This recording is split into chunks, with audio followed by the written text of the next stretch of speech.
আমি বিজেপি কিয় পৰাস্ত কৰিব লাগিব বিজেপি হৈছে সাম্প্ৰদায়িক দল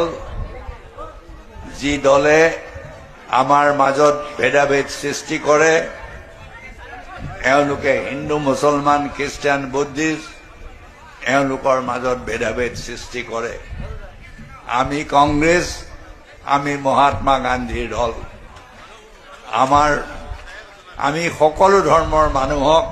সমান চকুৰে চাওঁ তোমালোক কিহৰ চকীদাৰ তোমালোক চুৰৰ চকীদাৰ তোমালোক ডকাইতৰ চকীদাৰ মোদীয়ে কি কৈছিল যে মোক প্ৰধানমন্ত্ৰী কৰিলে 15 লাখ টকাকৈ আপোনাসকলৰ খাতাত জমা হ'ব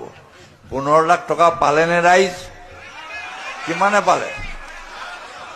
15 লাখটো বাদেই দিছো 15 পইচাও পোৱা নাই চাকৰিৰ কথা কলে 2 কোটি কৈ চাকৰি দিম ক'ত চাকৰি দিলে বস্তুৰ দাম কমাই দিম বুলি কলে তেতিয়া আমাৰ দিনত গেছৰ দাম 400 আছিল এতিয়াতো গৈ 1000 কৈ বেছি হ'ল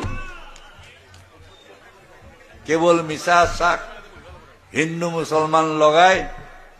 ভোট বিভাজন